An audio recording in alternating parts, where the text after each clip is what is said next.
What's going on, guys? I'm Zach. I'm Sam. Welcome to Bros React on 151. You know the deal, guys. Scout Nation in the building. It is what it is, or is it? Welcome, guys.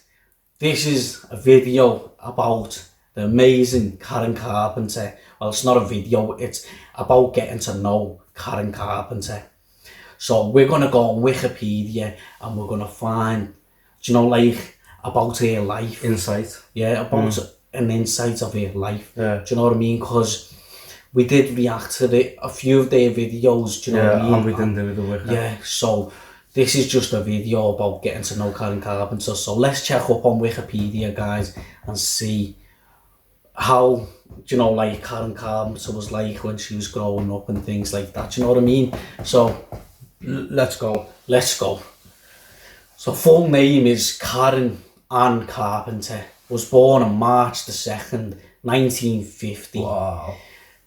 Passed away February the 4th, 1983, excuse me. Wow. Mad that lad, innit?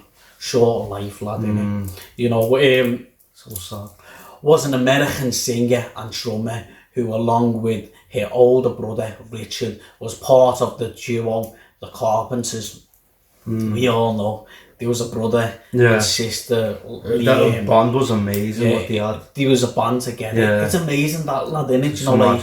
Brothers and sisters making a band together and really taking it to the next level. Yeah. It's a great lad.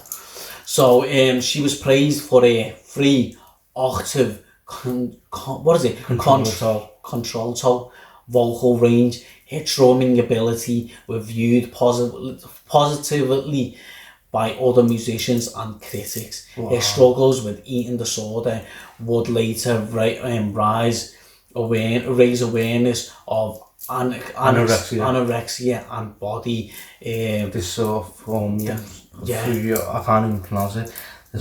That's so sad. Do you know, what she really went through, mate? And loads of people in the world goes through that, and obviously it's alright us saying it through camera, but we don't know what people's going through, you know what I mean? You don't know lad until you really go through it. So if you are going through that, I hope you seek help and stuff. Yeah, and hope you get better, kid. Do you know what I mean? It's really a sad, and a struggle thing that, people go through.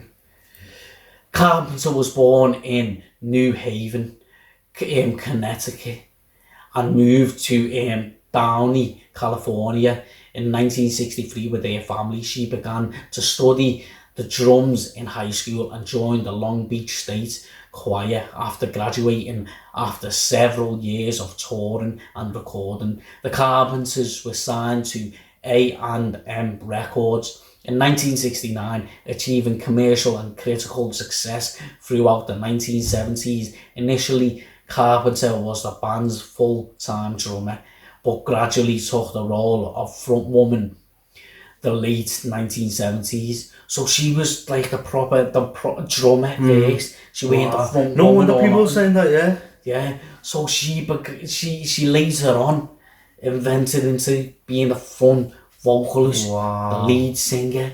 Yeah. Do you know what I mean? Wow. We didn't even know that. Nah, I wouldn't even know. That as well. I wouldn't even know. Do you know what I mean? I just thought she was just always the front singer, the main vocalist. Yeah.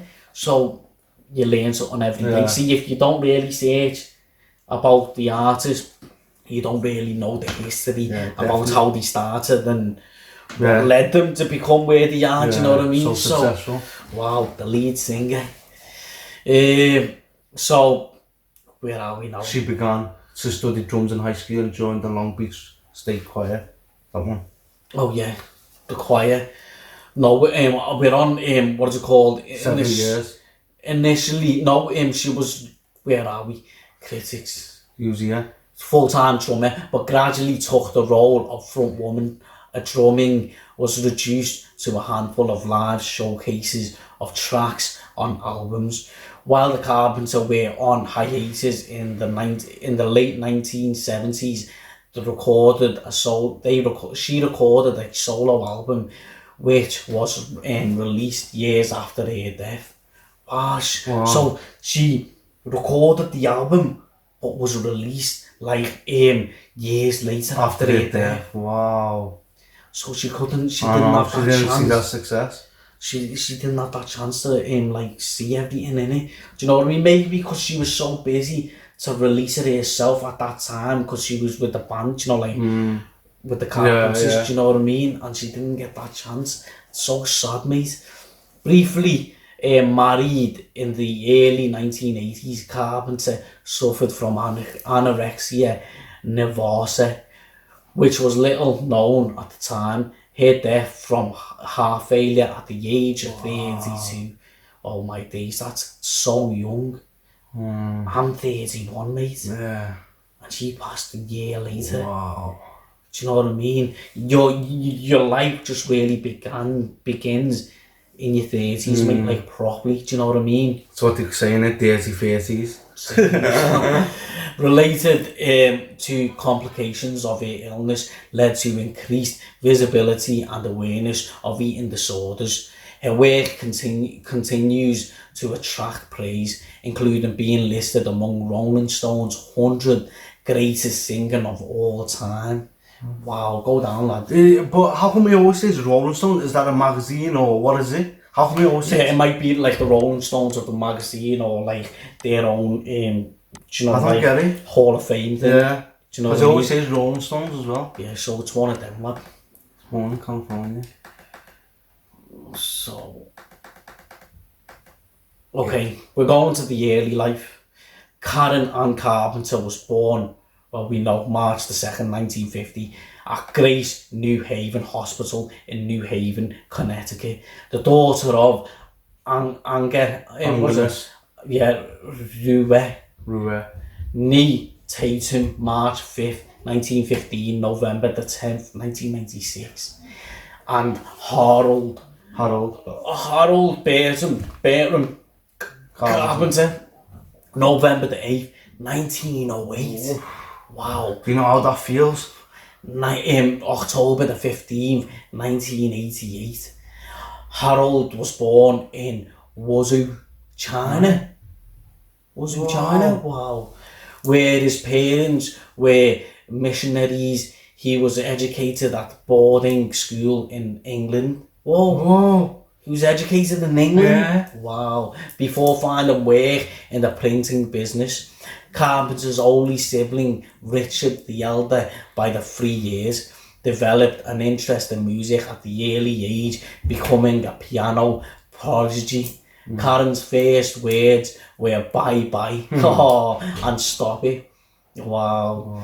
The letter spoken in response to Richard. She enjoyed dancing and by the age 4 was enrolled in tap dancing and ballet classes. So she was so talented in dancing and everything. Do you know what I mean?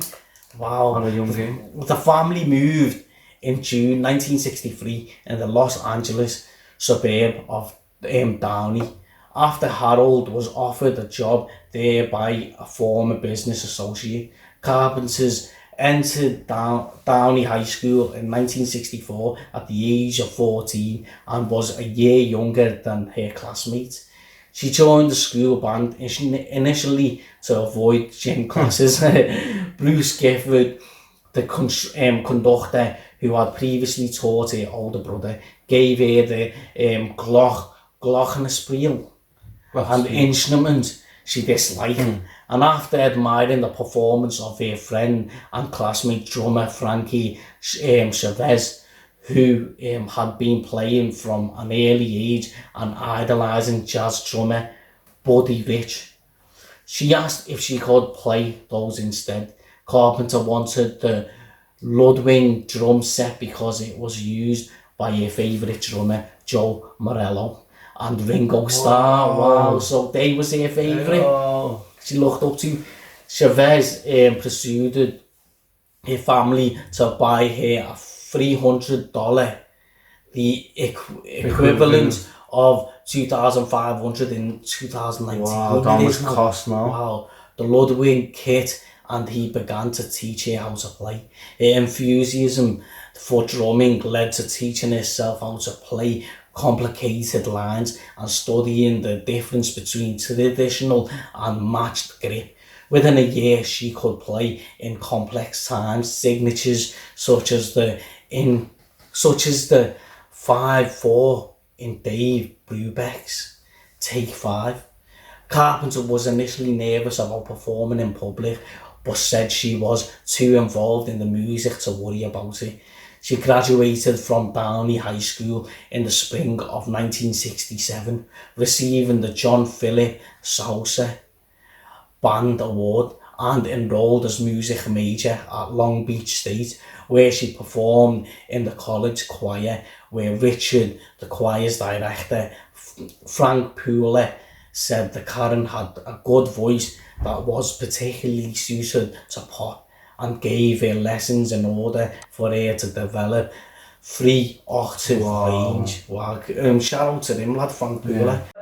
Tell me pretty lies, look me in the face, tell me that you love me.